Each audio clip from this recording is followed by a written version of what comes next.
¿qué tal? Bienvenidas, bienvenidos.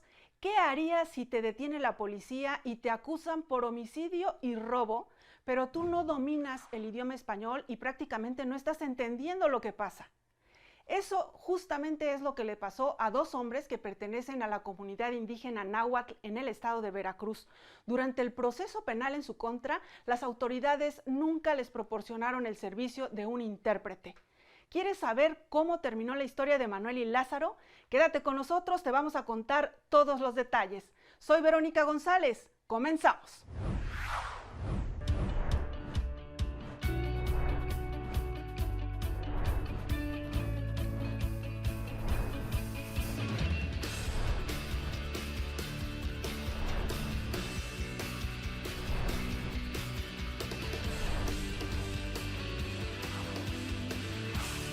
Licenciada Kendi Linares Trejo, defensora pública federal en la Delegación Veracruz. ¿Cómo estás? Bienvenida. Hola Verónica, muy bien, muchas gracias. Un gusto saludarte a ti y a toda tu audiencia. Pues hablemos del derecho a contar con un traductor o un intérprete, pero primero, justo explícanos cuáles alcances tiene este derecho antes de que pasemos a los detalles de la historia de Manuel y Lázaro. Muy bien, claro que sí.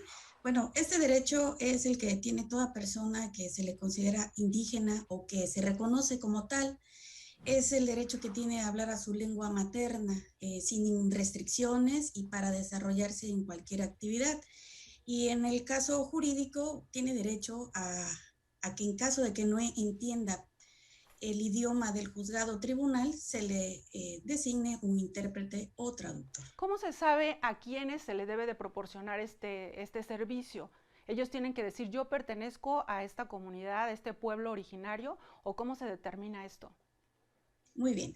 Cuando se les pregunta a sus generales por medio de un juzgado o un tribunal, o en el caso de nosotros como defensores públicos, cuando tenemos una entrevista previa con ellos, les hacemos una serie de preguntas, entre ellas si pertenece a un grupo indígena. Él nos dice sí o no. En caso de referirnos que sí, nos indica qué tipo de lengua es, debido a que en nuestro país existen diversas lenguas. Así es. Bueno, a lo largo de esta charla vamos a ver por qué es tan importante contar con este servicio que se brinda incluso de manera gratuita. Cuéntanos cuál es el contexto de Manuel y Lázaro, quiénes son, cuántos años tienen, cuál es su contexto social. Muy bien, claro que sí. Manuel y Lázaro son familiares. Manuel es hijo del señor Lázaro. Manuel tiene 33 años y Lázaro 57. Ellos son campesinos, ellos son originarios de la comunidad de Cacahuatengo. Este lugar pertenece a Ihuatlán de Madero en el estado de Veracruz y ellos hablan la lengua náhuatl. Ellos son detenidos porque los acusan de robo, robo en grado de tentativa y homicidio doloso calificado. ¿Contra Cuando quién? ellos contra unos policías, entre ellos pierden la vida 5 policías. Así es, se encontraban transportando una fuerte suma de dinero por un programa federal. Ellos son asaltados y resultan privados de la libertad 5 policías. Entonces, Es una situación resulta que complicada, ¿no? Es una situación delicada, grave. así es. Entonces, sucede en una carretera, en una comunidad, y unas personas, en este caso un menor, acude con su tía y le dice, bueno, Lázaro y Manuel, ellos participaron en este Un asalto. menor de edad, un niño. Así, sí, un menor de edad, bueno, tiene menos de 18 Ok, años, por eso le considera menor de menor. edad. Ajá, lo acompaña su tía a declarar, como son, resultan detenidas otras personas. Este menor va con su tía a la policía municipal del lugar donde suceden los hechos y declara ante la autoridad ministerial pues lo que a él le constaba. Da solo ahí unas características de mis representados y es por eso que los detienen. Entonces empiezan a recabar la autoridad ministerial diversas pruebas, entre ellas dictámenes periciales y bueno, entonces les dictan auto de formal Abogada, prisión. en ese momento, cuando por un lado acuden estas personas, este menor, lo señalan como presuntos responsables, cuando detienen a Manuel y a Lázaro, las autoridades ¿De qué manera les explican? Digamos, ¿Manuel y Lázaro hablaban bien el español o qué es lo que ocurre ahí? Muy bien. Es importante mencionar que son atendidos en el foro común primero por una autoridad ministerial de esa instancia, y en el momento de sus generales ellos refieren que entendían un poco el español, pero también refirieron que hablaban una lengua náhuatl. Aún así, el proceso se llevó conforme si ellos fueran como nosotros, que Como no si hablaran tenemos español y dominaran el idioma. perfectamente, exactamente, como si lo hablaran perfectamente. Así se llevó todo su proceso durante todos estos años, porque ellos son detenidos en el 2012. En el 2012. Correcto. Son detenidos de ese año y esa misma autoridad consigna ante un juez mixto y les dictan formal prisión en el 2012 igual, empiezan, y estamos se hablando abre todo el entonces, proceso. abogada, estamos hablando de que este asunto se da bajo las reglas del sistema penal tradicional o ya con el nuevo sistema penal acusatorio. No, todavía estaba bajo el sistema, bajo las reglas del sistema tradicional. Incluso también es importante mencionar que en un principio estos señores Manuel y Lázaro, al no haber sido reconocidos esta calidad de indígena, se empiezan a generar pruebas que se van anexando al expediente y donde empiezan a señalar la responsabilidad de ellos. Vamos a hacer una pausa, licenciada, vamos a dejar aquí en suspenso la historia y al regresar vamos a ver cómo se desarrolla este proceso, como mencionaba la abogada, bajo las reglas del sistema penal acusatorio. Perdón, del sistema penal tradicional. Regresamos. El Instituto Federal de Defensoría Pública cuenta con 10 asesoras y asesores jurídicos y 9 oficiales administrativos bilingües con la capacidad para dar atención personal y telefónica en 19 variantes lingüísticas, entre las que se encuentran el maya, el celtal, el tzotzil, el náhuatl, el mixteco y el chinanteco, entre otras. En 2020, la Defensoría Pública Federal atendió a 94 personas indígenas, 64 hombres y 30 mujeres. 92% menos que en 2019, cuando fueron atendidos 1.165 hombres y mujeres indígenas. La mayoría de los asuntos fueron en materia administrativa y civil. En abril de 2021, personal bilingüe de asesoría jurídica realizó visitas a comunidades indígenas de Sonora, donde identificaron que las necesidades principales son el acceso al agua de calidad, problemas con el registro de identidad, la garantía del derecho a la salud, a la educación y a la vivienda digna.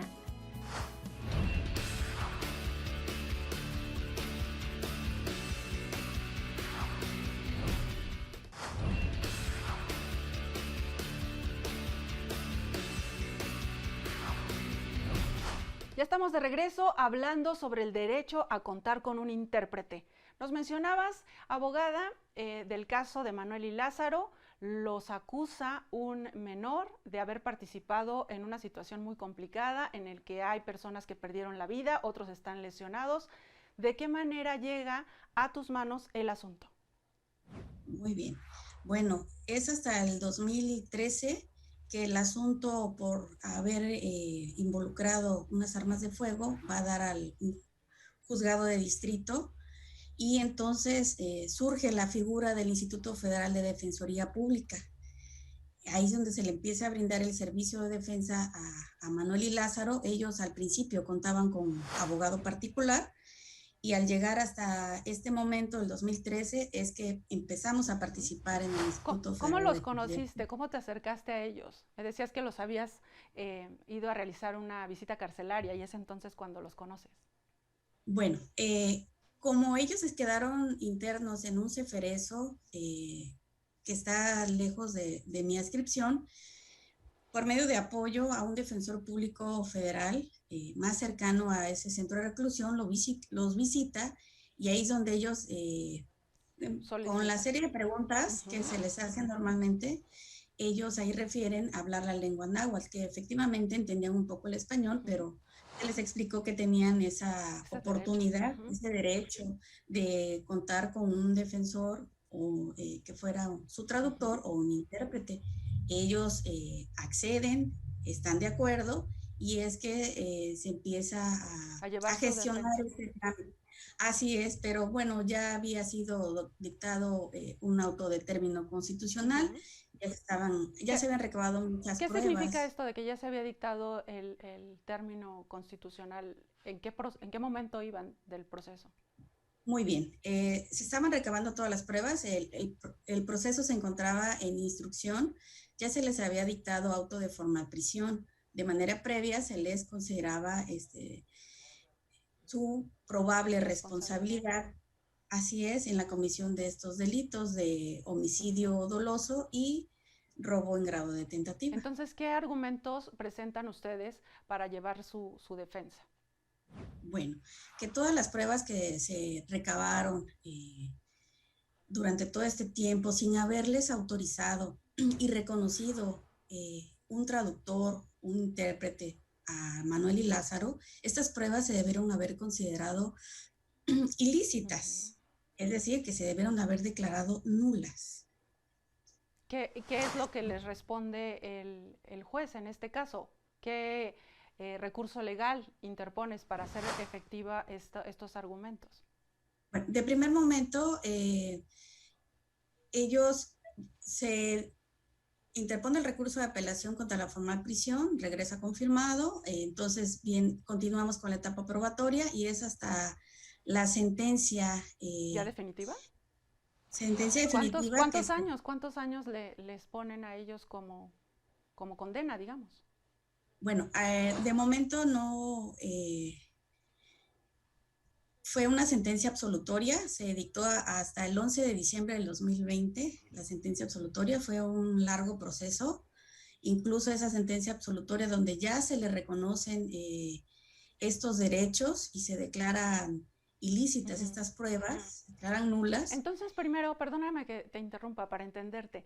Primero, cuando tú planteas estos argumentos para llevar a cabo su defensa, ellos todavía no tenían sentencia, solamente les habían dictado el auto de formal prisión por los delitos que se trataba, ¿cierto? Correcto. Entonces correcto, tú ahí entra tu defensa y entonces tú ahí expones estos argumentos de que no contaban con el intérprete y de que no debían ser válidas todas las pruebas que se ofrecieron en ese momento. Y entonces sí, ya viene la resolución del juez en donde los absolve. Así es, hasta este momento que se dicta la sentencia absolutoria en favor de ellos, hubieron otros defensores públicos federales antes de mi participación, que también estuvieron velando por estos intereses. Y bueno, es hasta julio del 2019 que se reconoce y autoriza la participación de un defensor público federal de Chilpancingo Guerrero, su adscripción, para participar en este proceso porque él habla el dialecto náhuatl. Y es que empieza a apoyar con esta defensa, ¿no? Entonces, cuando dictan la sentencia absolutoria, el Ministerio Público interpone recurso de apelación y es hasta el 26 de julio de este año 2021 que el tercer tribunal unitario en la ciudad de Jalapa, Veracruz, resuelve confirmar esta sentencia absolutoria. Bien, licenciado, vamos a hacer una pausa y de regreso me gustaría que pusiéramos énfasis y que nos narraras un poco qué sucedió, qué impacto tuvo para estas dos personas cuando reciben, ahora sí, efectivamente el servicio de un intérprete o traductor y además que nos digas un poco más quién finalmente fue este intérprete. Vamos a la pausa y regresamos. Antes, vamos a escuchar la opinión de los estudiantes porque en este espacio queremos que puedan expresar sus opiniones con libertad a propósito de los temas que vamos tratando. Así que en este caso les preguntamos a estudiantes de Derecho qué opinan sobre el tipo de asistencia legal que necesita una persona que pertenece a un pueblo indígena. Vamos a escucharlos.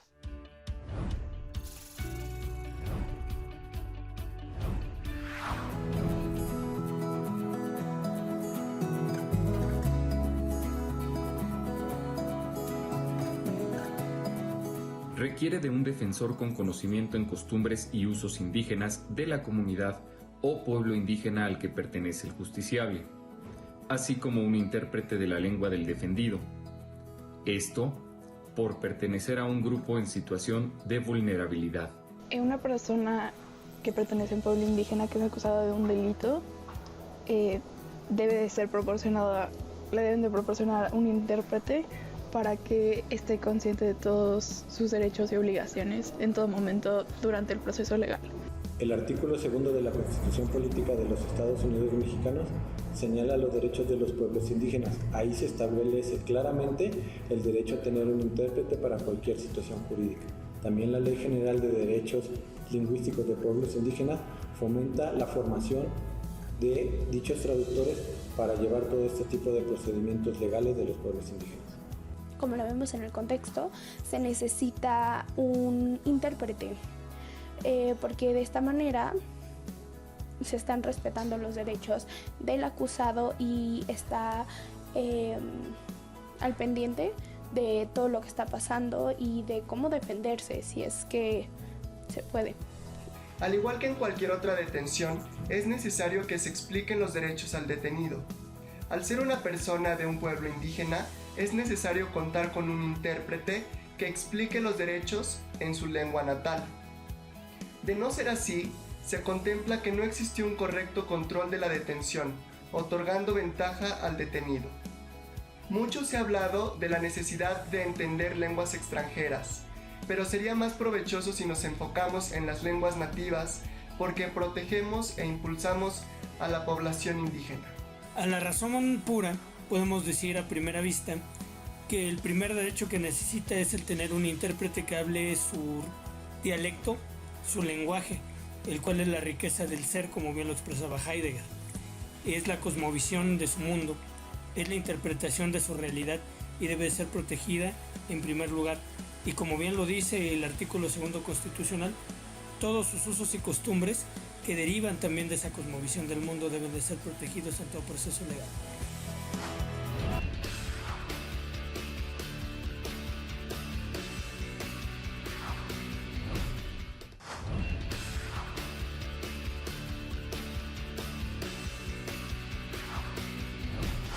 Estamos en la parte final del programa. Qué bueno que siguen con nosotros hablando sobre el derecho a contar con un intérprete. Y bueno, licenciada Kendi, ya nos contabas esta historia de Manuel y Lázaro y cómo es que al final, gracias a los servicios gratuitos que recibieron por parte de la Defensoría Pública, pues resultan absueltos.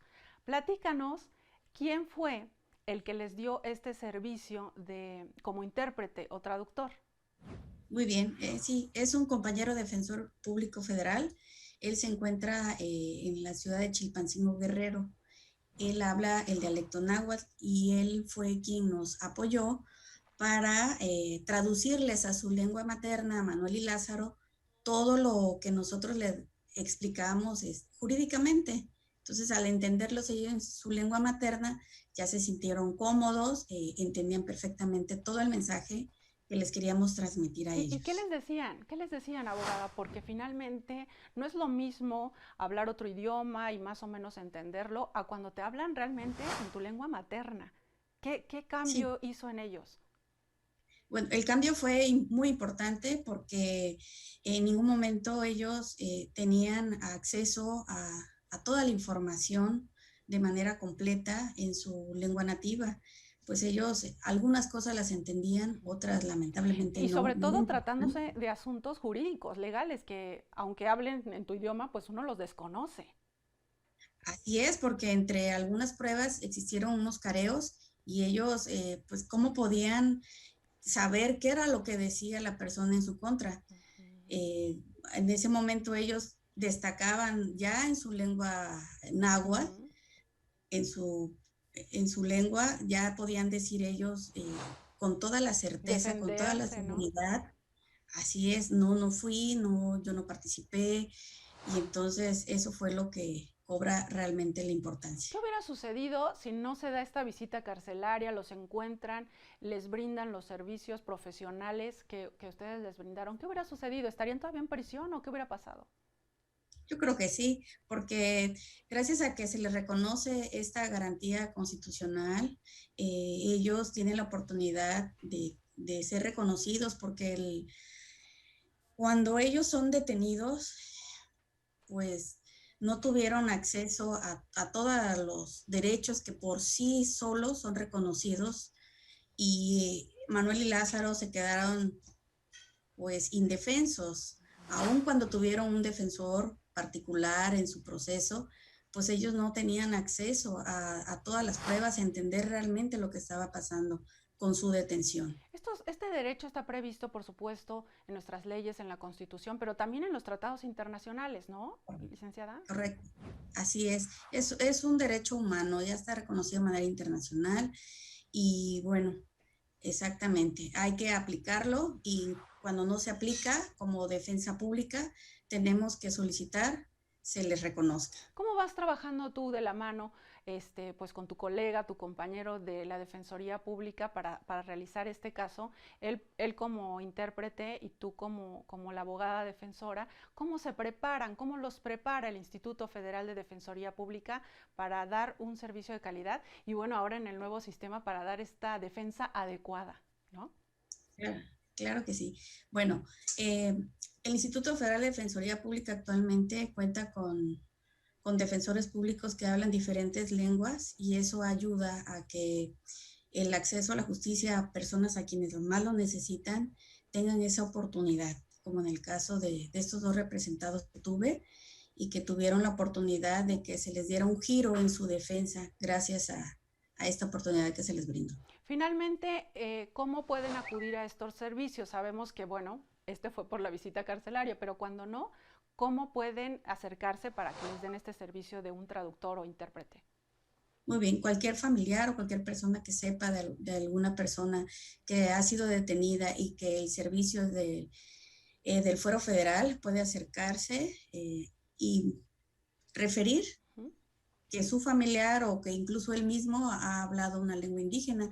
Cuando los defensores públicos federales realizamos visitas carcelarias, se nos acercan internos y quien nos dice, tenemos un proceso federal y yo soy indígena, hablo lengua, cierta lengua, y entonces nosotros ya lo hacemos llegar mediante esa visita carcelaria a nuestro compañero, o si es de nuestro juzgado, empezamos a hacerlo valer, claro que sí. Bien, pues ahí está el caso de Manuel y Lázaro y el derecho a contar con un intérprete. Al inicio del programa mencionaba que estás en la delegación Veracruz. Si tenemos oportunidad de visitarte, ¿dónde nos recomendarías que pudiéramos visitar algún centro cultural, algún museo, algo que te llame la atención a ti? Muy bien, claro que sí. Pues me encuentro en el norte de Veracruz, en la ciudad de Tuxpan, y cerca se encuentra la ciudad de Papantla. Y de Papantla, a unos escasos 10 minutos, se encuentra el Tajín, las pirámides del Tajín, la zona arqueológica. Entonces, culturalmente, creo que es muy importante para esta zona norte costera de nuestro estado. Y están los voladores de Papantla. Los voladores de Papantla, ese espectáculo muy impresionante. Pues muchas gracias, abogada Kendi Linares. Quédate con nosotros y con el auditorio de Justicia TV. Vamos a conocer la riqueza cultural de nuestro país. Soy Verónica González. Hasta la próxima. Les saludo desde la Casa Pedregal para invitarles a ampliar sus territorios de placer. Esta es la primera casa construida por el arquitecto Luis Barragán, uno de los más premiados en todo el mundo. Vamos a conocerla. Sobre terrenos con gran abundancia de lava volcánica, en 1945 el arquitecto jalisciense desarrolló el proyecto de planificación y urbanismo de lo que hoy conocemos como Pedregal de San Ángel, al sur de la Ciudad de México. Esta es una de las casas más icónicas de la zona, en la que plasma sus ideas estéticas en la arquitectura vinculada al paisaje. La sutileza de las líneas que Barragán emplea hacen un homenaje a la naturaleza tan particular que dio como resultado una obra emblemática de la arquitectura moderna en el mundo. Barragán es el único mexicano que ha obtenido el premio Pritzker, el galardón más importante en el ámbito de la arquitectura. Barragán logra consolidar una arquitectura más emocional en la que busca que los espacios no solo estén definidos por su funcionalidad, sino por cómo te van a envolver al habitar el espacio. El color, la luz y la naturaleza están en equilibrio, donde el paisaje y la arquitectura son uno solo. Visitar esta casa es inspirador, pues Barragán hizo posible que las personas encontremos en cada rincón un momento de belleza. El espacio en sí mismo está tan bien logrado que es mágico, y lejos de ser pretencioso, es un lugar tan atmosférico que te envuelve. Actualmente, esta casa forma parte del Centro Cultural Tetetlán, y es posible visitarla haciendo cita.